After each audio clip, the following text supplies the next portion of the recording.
Welcome to episode 244 of the Ski Podcast, and thanks for joining us, listener. Today we have a Team GB focus as we chat with two British athletes having a breakthrough season in their different disciplines, plus we celebrate a new British world champion.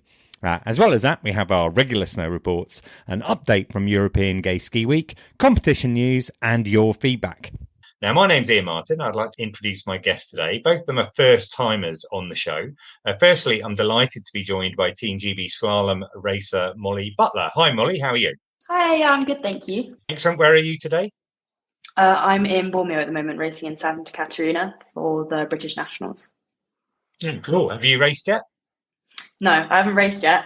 I haven't actually got the speed skis out this season yet, and they were the races recently. The tech races start tomorrow, so I thought I'd have a bit of a just spectator watch today. Will it be a really early start for you tomorrow morning then? I don't think so. No, I think it's going to lift opens at 8:30, so pretty leisure start for skiers. Okay, well, best of luck with that, and we'll come on to the racing a little bit later on. My second guest today also represents Team GB, but in the new Olympic discipline of ski mountaineering, something we're going to be finding out more about later in the show. I'm delighted to welcome another Iain to the show, Iain Innes. Hi, Iain, how are you? Hi, good, thank you. How are you? Very well, thank you. Now, you told me just now in the green room that you're in Chamonix. I'm very jealous. It's one of my favourite places. How's it looking out the window today? It's been blue skies all day, and then about half an hour ago, a storm started rolling through, but I think it's going to pass pretty quick. Okay. Any snow in that storm? Maybe up high, but definitely not in town. A question I always like to ask my guests is, when did you ski or snowboard last? So, Molly, you're in a ski resort, and you're in the middle of the national championships. I'm guessing you're out this morning. Yeah, I was out cruising about this morning. Yeah, it was pretty good day. It was bluebirds, and I explored the whole resort, which is something you don't actually get to do a lot as a racer. Nice. So you weren't hitting gates for a change. Well, what about a snow report for Bormio then? How is it just now? Yeah, it's actually probably, I've been in Austria for most of the season, and Italy's probably got about double the snow here.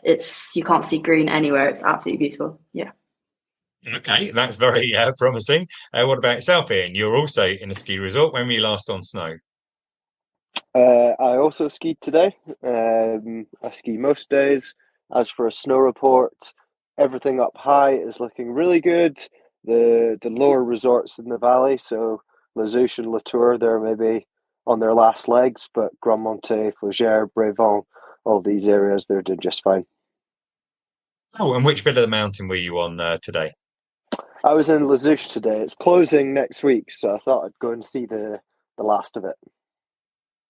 Cool. Okay. Well, we do have some regular snow reports from around the Alps. We've got Alex Armand reporting from Les Deux Alpes. Catherine Murphy has been out in Courchevel. And Robin, aka Big Mountain Bob, is currently ski touring in the Lyngen Alps in Norway. So let's have a listen to those. Hi, this is Alex from Tip Top Ski Coaching with a weather report here from Les Deux Alpes with exciting news. Late this afternoon, it started snowing, even down in the village, and we are due 10 centimetres overnight from the village upwards, which is fantastic.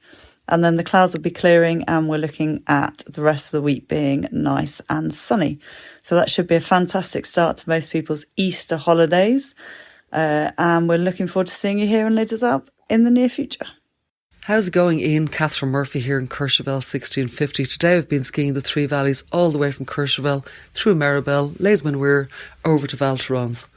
Conditions on piste this morning were hard-packed corduroy, but within an hour or so, temperatures had risen, snow had softened up. I found some really nice grippy spring snow up on La Solure, which is the crossover point between Courchevel and Maribel. We were skiing to a high point of 3,000 metres today, and to be honest, across the slopes I found conditions that I really enjoyed. Obviously, the lower you skied, the slushier it got. We skied all the way down to Maribel Centre today, and we skied some slushy bumps, and tiring for the legs and perhaps challenging for intermediate skiers, but nothing too nasty or too unpleasant. Fair few families from the UK over here at the moment enjoying spring ski conditions and sunny weather. Now, there is no snow in the forecast for the Three Valleys for the next week. It looks like sunshine, maybe some cloud, relatively warm temperatures. As you know, the season in the Three Valleys lasts until late April. or in the case of Val Thorens up until early May. It would be amazing if they get some fresh snow to take skiers right through to Easter, which is still a few weeks away. Let's wait and see. Resort bosses have said it has not been the best season here for snow, but as far as I'm concerned, they're doing pretty well with what they have. Hi Iain, and greetings from the Lyngen Alps, just inside the Arctic Circle in northern Norway. I know you like to earn your turns, and April is here, which means prime ski touring season in one of the most breathtaking locations on the planet, where you can climb from sea to summit with stunning fjord views at every turn. After a stormy March, conditions have finally settled this week, delivering bluebird days and fantastic snow. Storgalten, one of Lyngen's iconic tours, was buzzing on Sunday, with several groups making the most of the perfect conditions. Monday brought calm skies, fewer crowds, and deep, soft turns in the bowl between Sofiatinden and Saltinden. It was an absolute dream. Today, we hopped on the ferry to Olderdalen to ski Storhaugen, just above the Lyngen Lodge, soaking in incredible views back across the fjord to Lyngen. But change is coming. Tonight, a big storm system is moving in with strong winds and warm temperatures, making the next couple of days tricky. The good news, temperatures are set to drop again Thursday night, bringing the possibility of fresh powder and, fingers crossed, some sunshine for Friday and Saturday. Right now, the mountains are absolutely plastered in snow, so if you're heading to Lyngen this month, pray for more bluebird days and get ready to experience some of the most spectacular ski touring anywhere in the world. Back to you, Iain. And then I'm going to just drop those snow reports in. Don't forget, if you want to help the Ski Podcast and save yourself some money this winter, all you need to do is use the code Ski Podcast when you book your ski hire at intersportrent.com. I'd like to thank everyone who's used that link already this season. Quite simply, it helps fund the podcast, and I appreciate it. Simply use the code Ski Podcast or take the link in the show notes for your discount to be automatically applied. Also, just a reminder, we have a competition going on at the moment. If you'd like to win some Vallon Watchtower sunglasses, all you need to do is leave us a review on Apple Podcasts or write a comment on Spotify or Instagram. Thanks to everyone who's entered already. Make sure you listen to our next episode when I will be announcing the winner of the next episode. After producing an episode of the podcast every week for the last 7 months, I'm going to take the chance to breathe a little bit and go on to a fortnightly schedule through summer. So our next episode, 245, will go live on the 18th of April, and then we'll be fortnightly from then through the summer until we get into September again. Now, regular listeners might recall Matt Ware joined us in episode 232 to talk about European Gay Ski Week in Val Thorens. He promised to bring us a report on that week, and I'm delighted to say we have that from him now, so let's have a listen to that. Hello, listener. This is Matt Ware reporting from the European Gay Ski Week. We are at the final après-ski of the week. We've had an amazing week, but you don't want to hear it from me. Let me introduce you to some of our amazing special guests that we've been skiing with this week. So here we have Mark from Australia. We have flown 36 hours to be here today. It has been amazing this week. Matt has been incredible, showing us around this fabulous area. And now I'm freezing my ass off because Australians aren't used to negative degrees, but it's unbelievable. Let's go to the next person. Hi, I'm Francois from Canada, French part of Canada. I'm coming here for the ski for sure, but also for the party. It's really, really great. I'm Eamon, I'm from Ireland. This is my second Gay Ski Week. It's a great place to meet friends, do some amazing skiing and a lot of partying. Hi, I'm Russell from Leeds, England. The skiing has been amazing. The guiding has been amazing. The parties have been amazing. Just literally amazing.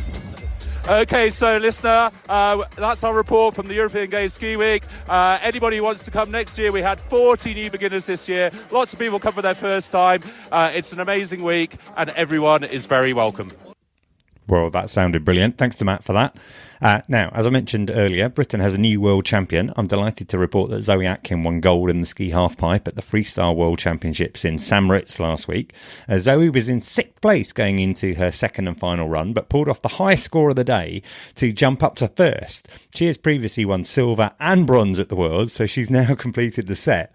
Now, long-term listeners will remember I interviewed Zoe earlier this season in episode 238, and during that interview, I asked her about her second run strategy. So let's have a listen to that. So do you play kind of percentages for that first run down in the final? Let's say, you know, you've got a certain routine that's going to get you a certain score, assuming you pull it all off, put that down first to get you on the leaderboard and then hold back your high scoring tricks for later? Yeah, totally. I think there's definitely a bunch of strategy in it, because you obviously want to land a run to be able to, you know, build your confidence for the next run and obviously just to do well. But, you know, you want to do as well as possible. And then maybe your hardest stuff you don't have like as locked, or there's a little bit of doubt of like, maybe I might miss a grab, or maybe I'll fall, or maybe it won't be perfect. So there's always kind of that like more, I don't know, it's a little more risky. So usually my strategy is to put one down that I'm confident with and then build on that and let that kind of build my confidence and momentum. But sometimes, you know, someone might see that as like a waste of a run. If it's not a good enough run to, for example, like land me on the podium, it's like, why are you doing that? You should spend your 3 tries getting that harder run. But I think it's also kind of like a question of like, I guess like what skier do you want to be, or what kind of skiing do you want to like show off to people watching? And for me, I feel like I want to be the kind of skier that's smooth and styly and has good grabs and like not flaily. And I feel like if I have to tone down the technicality to have just a very clean run, I personally prefer that, because that's just the kind of skiing that I want to represent. But then there's definitely people who are doing harder tricks or bigger tricks. I'll put a link to that interview in the show notes if you'd like to find out more about Britain's latest world champion. Zoe's medal was one of 2 for Team GB, and Charlotte Banks took silver in the snowball cross. But it's a mark of how well this season has gone for GB Snowsport. The team will probably be slightly disappointed, as Mia Brooks, who won the Crystal Globe, picked up 7 podiums this season, only finished 5th in the snowball big air and 6th in the slopestyle. But Mia still remains a great prospect for a medal at next year's Winter Olympics in Milan Cortina. And after coming home with nothing from Beijing, you can be sure that GB Snowsport would be delighted if the team could bring back 2 medals from Italy. Right, we're going to move on to Molly now. Dave Riding finished in the top 15 again this season. He's now 38 years old, but listeners, if they listen to my interview with him in episode 199, you know he rates that new generation coming through. In that conversation, we spoke about Billy Major. He got his first top 10 this season. Laurie Taylor and the Carrick-Smith brothers. Regular listeners will know they're knocking at the door, and the Ski podcast is giving them some financial support. But what you might not know is there's also a young generation of female slalom racers coming through as well. And that's why I'm delighted to welcome Molly on the podcast today. You're only 18, Molly. I was looking at your FIS page earlier, trying to check on your progress. And it looked to me like you've pushed your world ranking up from the 500s to the 150s since the start of last season. You must be pretty happy with that. Yeah, I'm pretty happy with it. Obviously, always wanting more, but obviously learning to love the process as we do it. But I think it was meant to be a little bit lower because there's actually been a few retirements from girls, so it's slowly lowering a little bit. But obviously constantly looking to lower it even more. In this context, lowering is actually an improvement, and it has been a rapid improvement. I mean, when I've spoken to Dave before, we talk about the value of experience. If you look at his early results when he was your age and significantly older, he really wasn't producing great results at all. But over the years, particularly in something really, technical, but also you see it in the speed events as well, that experience is really important. But your improvement meant that through this season, I think you started on the Europa Cup circuit this year for the first time. But by mid-season, things have progressed so well that you came into the World Championships in Saalbach. Yeah, I did, which was probably one of the best experiences of my entire life. It literally proved that, oh my God, I am so in the right. Like, I've just got the best life ever. And it was amazing. How did you find out that you had a place at the World Championships then? Honestly, it's not an interesting story. And it's actually I'm not really sure what happened. It was an Instagram post. Like they tagged you and you discovered like that. There was a list of the participants, obviously from Great Britain, and I knew that I was picked. I knew that I was in consideration, but it was on the screen. It was on the screen on the post, and my name was there, and I was like, okay, cool. And the World Championships itself, then, what were you competing in, and how did it go? Yeah, so I was competing in the giant slalom and the slalom. The giant slalom, I was starting pretty far at the back. My points are obviously a little bit higher in that. And the snow certainly wasn't great at all. Nonetheless, had some good splits, had some good turns, had the best time ever. But obviously, I need more work on my GS. It's been quite a slalom dominant season. And in the slalom, yeah, it was a pretty cracking run. But unfortunately, I came out just after the last split, and I had 2 seconds to lose on the last 10 gates. So we were pretty hopeful for a top 30 finish and a flip, but obviously the universe wanted me to, a bit more character building. Well, it also, I guess the point I'm making, that as an 18-year-old, it's your first experience in the World Championships, and we talk about top level of racing, and something you referred to there. I'm not sure that all listeners will necessarily understand that, but your start number is determined by your FIS ranking, right? So in those races, you would have had, pretty late start. It would have been quite rutted by the time you got to get on the course. Yeah, extremely, especially for the giant slalom. The slalom, I'm more confident with dealing with ruts in slalom, but in GS, yeah, there was certainly quite a lot of terrain to deal with. At those events themselves then, often you're in your own training group, and we'll come to that a little bit later on. But were you all together? Were you mixing as a team? So therefore were you hanging out with, I don't know, Dave and Billy and, the other racers who I've interviewed a few times before? Yeah, a little bit. Because obviously all the GB athletes are pretty separate, it can be a little bit difficult to come together once you've been used to that separation. No, obviously all the other female athletes I'm really close with.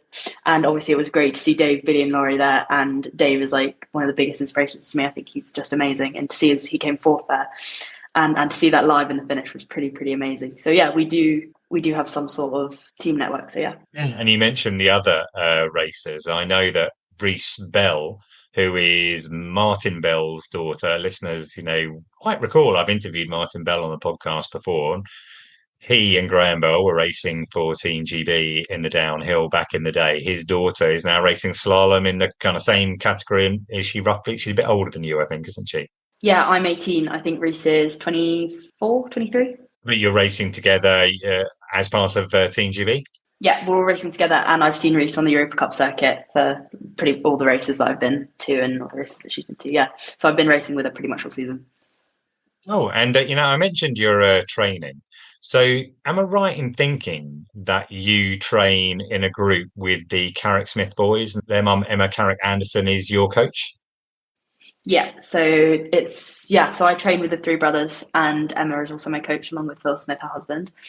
And it's been like that full time for about the last 5 years now. But no, we've been training together since we were about 8, 9, I want to say. Pretty young, maybe even younger, 7. So does that mean, because they were brought up in France, does that mean you were brought up in France? Or how did you get into skiing and into racing in the UK system? Or do you have parents who live out in France? No, yeah. So it was pretty much the same as the Carrick-Smith brothers, I suppose. I was raised in France. I did have my mum had a place in the UK, but no, it was a lot of the time in France. And we did the schooling system there and the ski club system there until I was second year under 16. So I was 15 because my birthday is in June. And so that's kind of how skiing came about. My parents owned a ski instructional business. And I don't know, when I was younger, instead of shoving me in creche, my mum just shoved me in one of her lessons. So I'd be tagging along with some of these people who'd come on holiday and want to learn how to ski, and I'd be a little 4-year-old just tagging along in the back. That probably you'd be one of those who, to most British minds, might be the really annoying or possibly very impressive 4-year-old who's incredibly good at skiing by that time. What resort and ski school was that then? Well, the resort was Megeve, so it's about an hour away from Val d'Isère, and also an hour away from Geneva, so the airport. So it's quite good for a holiday instructional business. I mean, I remember seeing Tessa Worley race outside our hotel, and I just thought, oh my gosh, that is the coolest thing ever. That has to be me. And the rest kind of played out. Yeah, okay. And so they're from Teen. So I think they were from Teen. They may be from La Rosière now. So you ended up training with them. And right now, then, so you train as a group through the year. You obviously go off and do your different races. I think listeners have sent in questions before when I've talked to Zach and Luca and Freddie about their training. A lot of listeners are really interested in what kind of training you do, because evidently if it's training for slalom, yeah, you're going to ski gates, but you focusing on different things within that. Will there be times where Emma is, saying to you, right, I really want you to think about this, think about this? We coach in quite a different way, and we're kind of learning to develop in quite a different way. So we're not very technical at all. And the quote that Phil, her husband, our other coach, always likes to use is when Herman Meyer got asked, oh, what are you thinking about when you're going 130 kilometers an hour? And he said, oh, going faster. And so really the only thing that you've got to think about in a course is going faster. So why try and overcomplicate it with all these technical terms? And that just works for us. I like that. I like that answer.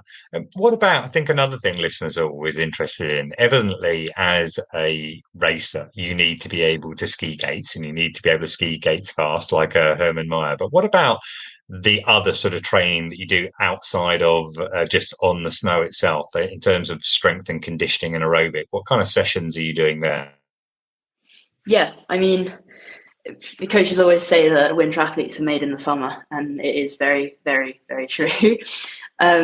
Because if you're not strong enough for the winter, then you're not going to perform. So we do a lot of strength and conditioning and a lot of aerobic, and a lot of it is consisted of intervals, because going down a 50-gate slalom course, if you're not really dying and out of breath, that's when you know that you're fit enough. So we do personally, obviously it's different with the men, but personally I do about 3 strength and conditioning sessions a week, and then I do 2 interval cardio sessions, so they can be really, really strenuous or longer, so for over an hour. And then Sunday is a rest day. So. And those interval sessions, is that running or on a bike? It used to just be on a bike, because I did cross country in secondary school and I learned to hate it, running. So for the last 2 years, I was just doing biking. But now I learned to gain my love for running again instead of hating it. Okay, because I'm a keen runner as well, but I did my own interval session this morning. I was down at my local track doing 800s. What kind of period are you looking for? Like if you're doing a slalom race, they take about a minute, right? Is that right? So is those the intervals you're trying to replicate? Yeah. So my favorite interval session is you do 1 minute on, 30 seconds off, 6 times. You do 3 rounds of those with 2 minutes in between each one. How long are you going to be doing that for? Well, that one should be done twice a week. So in the summer months, because if you're doing that in the winter, it's quite hard to keep up kind of that specific fitness in the winter, because you feel a little bit, your legs won't be at 100% the next day. So that's pretty knackering. That's pretty hardcore training in the summer, but you've got to love it. Yeah, sure. And you're doing that on a static bike then? And is Emma kind of standing over you with a stopwatch measuring everything? No. So if I'm a bit of a weird one in the gym. I like being alone. If I'm not with a personal trainer, so I have a personal trainer 3 times a week, which is when I do my strength and conditioning. When I'm doing my aerobic, I really like doing it alone, because then you can get, visualization going by yourself, music on. And no, I just keep track on my phone. Cool. Well, you've got to be motivated to be able to do those sessions. And, you described there about the work that you do and the training. I guess a key point for everyone who's on the circuit, whether it's Dave riding or yourself or someone who's aspiring to, get onto the circuit, are the financial challenges. What are those financial challenges for you? Have you found it easy, difficult to find sponsors to help you fund the whole thing? Honestly, yes. Very, very difficult. Well, skiing isn't a cheap sport, so that was problem number 1. I mean, this summer we're really hoping to go down to the Southern Hemisphere, Argentina and Chile, and purely just getting down there with 12 sets of skis, gates, all the luggage, accommodation, it adds up quite drastically. Yeah, so that can definitely take a toll on my mum, who is my main, I call her my manager now, and she was also in the gate, she's always in the gate with me, but she was also in the gate with me in Saddleback for the World Champs, and that does put quite a lot of pressure on my mum. But again, it's all character building, and in the end, it just makes you stronger. Are you getting support from GB Snow Sport at the Europa Cup level? No, we are not. We do get our kit, so we get all of our kit free. We get our catsuits, jackets, all of that is covered, which is incredible. But in terms of travel, accommodation, and other things that can be covered, no, we are all self-funded. For sure. Well, unfortunately, we're aware that's the case. I think GB Snow Sport have been, working hard on trying to hit some of those like high net wealth individuals and get some more sponsorship from them. But from talking to Dave, I think at the beginning of this season, it was kind of touch and go. He's sharing out some of the money. It was notionally ring fenced for him to help the other athletes keep on the circuit. But thinking then, I'm visualizing your summer now, lots of strength and conditioning, lots of intervals on the bike. This has been your first year on the Europa Cup level, which again, for listeners to understand, it's kind of almost like the championship to the Premiership as far as football is concerned. It's the next level, or the next level up would be the World Cup. What are your goals for next season then? Yeah, so next season, obviously I'm just looking to build on what I have this season. This season has been a bit of an eye-opener for me because I haven't really thought about results whatsoever. I've just thought about let's have an amazing run. And then the results just come with that. Obviously they matter to a certain extent. But yeah, next season, just building on what I've built this season. The whole of the Europa Cup circuit in both slalom and giant slalom.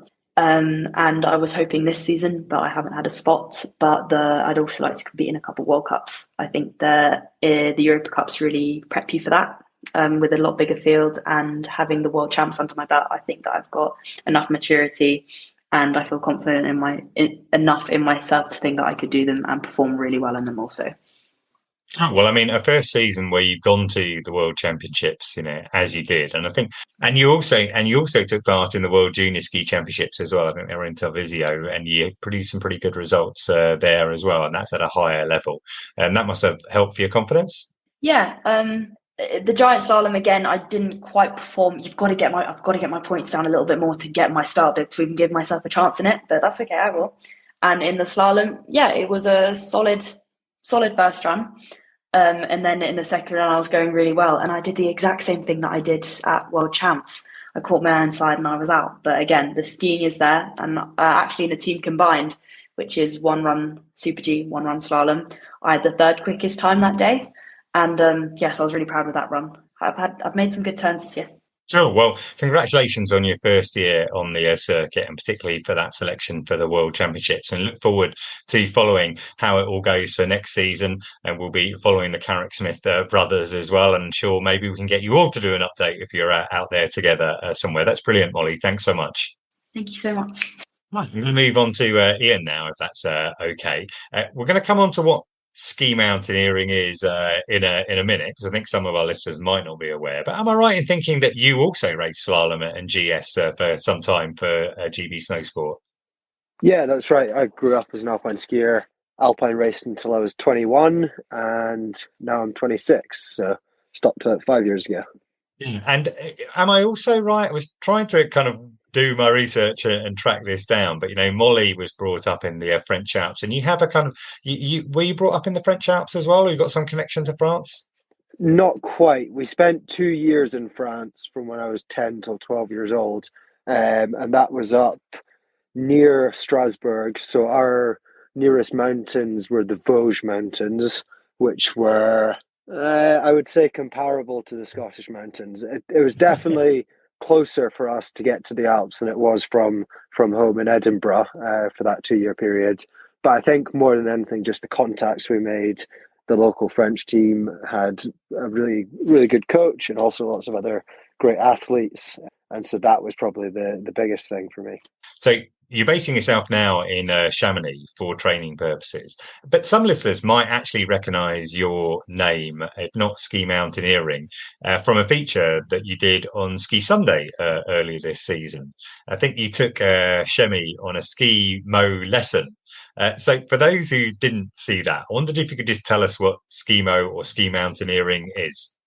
Of course, ski mountaineering traditionally is mountaineering on skis. The Olympic disciplines, which are probably what people are most interested now, are super short, fast-paced, climbs and descents done on skis. So like a pair of touring skis, but much lighter, and the athletes go much faster. The sprint discipline's around 3 minutes long, so one climb, one descent. When the mixed relay is raced in pairs, one male, one female from the same country, and in a relay format. That race is more like 7 or 8 minute laps, whereas the sprint is just 3 minutes. I guess to summarise that, we're kind of talking about ski touring, but it's against the clock, and it includes the descent as well. I think one of the amazing things is I was out in Selva Val Gardena. Listeners will remember that from a previous episode 242. And while I was there, they held the Celeronda Marathon. They were doing that in pairs. And I was watching a couple of them, in the lead up to the race, they're doing a bit of practicing. It's unbelievable, the massive difference between, let's say, ski touring and ski mountaineering. How quickly athletes can get those skins off the bottom of their skis. It just seems incredible. It's like one movement without taking the skis off at all. Yeah, absolutely. The clock doesn't stop while you're putting your skins on or taking your skins off or putting your skis on your rucksack or any of these transitions, we call them. That's part of the race. And so if it takes you a minute to take your skins off, but it takes one of your competitors 10 seconds to take them off, you've got an extra 50 seconds of work to catch up with them on the next climb. So it's definitely a big part of the sport. I've done quite a few triathlons in my time, and I'm very mindful of the fact that the transition is a way that you can gain time. I'm guessing you practice literally that transition itself as well as the actual physical activity. Yeah. So like I said, there's quite a few transitions. You've got skins on, skins off, skis onto your rucksack, skis off your rucksack. So lots of us will do sessions that are just purely transitions. And so why Skimo then? You were racing slalom and GS before. What led you to ski mountaineering? I guess if we think about ski mountaineering in the traditional sense, so not just skimo racing, but mountaineering on skis, that's something I've done for a long time. I started ski touring as a ski racer. Like Molly mentioned earlier, we spend a lot of time on the same piste in each resort, and I was always curious and my eyes were always looking at the bigger mountains. And quite often after training, I'd be out skiing again, off-piste or touring. Gradually, the stuff that I wanted to ski got further backcountry, steeper, more interesting. And I guess that's how I got into recreational ski mountaineering, competitive skimo racing. So the faster stuff on lightweight skis, that came about a year and a half ago. I'm a keen runner. I do quite a bit of trail running in summer. This is basically just winter trail running or trail running on skis. It's very similar. It's fast paced up and down the hills, and you'll find lots of the top trail running athletes in summer spend their winters doing skimo racing. For sure. I mean, I have only done, I've done a few races. In Courchevel, they have a weekly race that goes from La Prat up to 1850, which I've every Wednesday night. Yeah, exactly. The Plum Vertical K, I think it is. And then I also did a triathlon in Courchevel a couple of years ago, which they hold around this time of year, where you cycle from the bottom near Basel up to 1850. Then you do a trail run in 1850, and then you ski tour up to Salir. So kind of been verging on that side of things. I love the competitive side of things, but I'm also into trail running, and since I found out that Kilian Jornet spends a lot of every winter ski touring for his fitness, and that's what made me more interested in it. It sounds like that has kind of been a factor for you as well, maybe. Yeah, well, speaking about Kilian, for example, what most people don't know about Kilian is Kilian was first a skier and started running to train for skiing, and then obviously was quite good at running. But yeah, I guess most people think it's the other way around. He's very well known for his running achievements, but yeah, he was a ski mountaineer. He's raced on lots of the courses that I've been racing on. There's lots of other examples. Remy Bonnet, for example, who's a very strong runner, particularly in the Golden Trail Series at the minute. He's also winning all of our World Cups, so lots of crossover. Yeah, for sure. And, I was discussing with Molly earlier the type of training that she does. She's very interested in anaerobic intervals and, working hard and doing strength and conditioning as well. And guessing yours, you mentioned that, there's a crossover with your trail running. It's much more about that endurance, is it? Because you talked about the sprint races, which did you say that they can take just 3 minutes? So that's pretty intense exercise for 3 minutes. Yeah, that's right. The shortest races are just 3 minutes. I guess compared to Molly's training, there is, or at least for me, maybe less technical training and more on the physical side. The biggest place you can make an improvement is how fast you can go uphill. You do still have to train your downhill. You do still have to practice your transitions, but most of the training is cardio based, and like the majority of people who train for an endurance sport, maybe 80% of that is zone 2 heart rate training, and 20% of that is harder, shorter, faster stuff. And are you coached or are you self-coached on your journey? Self-coached. We don't have any coaches right now. Yeah, are you getting any support from, and I'll ask this question to Molly, are you getting any support from GB Snow Sport? So GB Snow Sport isn't our governing body. The governing body for Skimo is the British Mountaineering Council. We have had small amount of support, less than 10% of my season's cost, to give you a rough idea. I have received part of a BOA grant, again, less than 10% of my season's cost. The vast majority of my funding comes from Tillicootree Quarries, who are my helmet sponsor, and the remainder I fund myself. That's great that you do have a sponsor, and listeners, if you happen to be wanting to support British athletes, well, both Molly and Iain would welcome contact from you, I'm sure. One of the reasons Skimo has definitely lifted in profile is that for the Milan Cortina Winter Olympics, which are going to be taking place in less than a year's time, it's a new sport there. I think the Italians can choose, or the hosts can choose, to bring in a demonstration sport. They're very strong in ski mountaineering, so they've decided to bring ski mountaineering in. What do you need to qualify to be able to take part in that? The qualification system is not straightforward. I'm going to dumb it down a little bit, but it's important to remember it's a bit more complicated than this. There is 16 quotas available. A quota is 1 man and 1 woman. So that means a maximum of 16 men worldwide and 16 women worldwide can go. On top of that, Italy has a double quota because they're the host nation based on world champs results 2 or 3 weeks ago. France, Italy, Switzerland, most of the big alpine nations have unlocked a double quota. There's also a continental bias so that the whole world is represented. So that means Asia is guaranteed a quota, the Americas are guaranteed a quota, Oceania is guaranteed a quota. That leaves maybe 3 or 4 quotas left for us and I guess most of the other smaller European nations to fight for. So it's not going to be easy and it's definitely not guaranteed, but we're putting everything into it. So therefore, is it about a world ranking? Is that what will determine whether you get offered a place? Yes, it's not so much about my world ranking, but more about Britain's ranking. That's why we've put quite a lot of focus on the mixed relay this year, which is the best way to improve our nation's ranking. So right now, Britain is ranked 17th.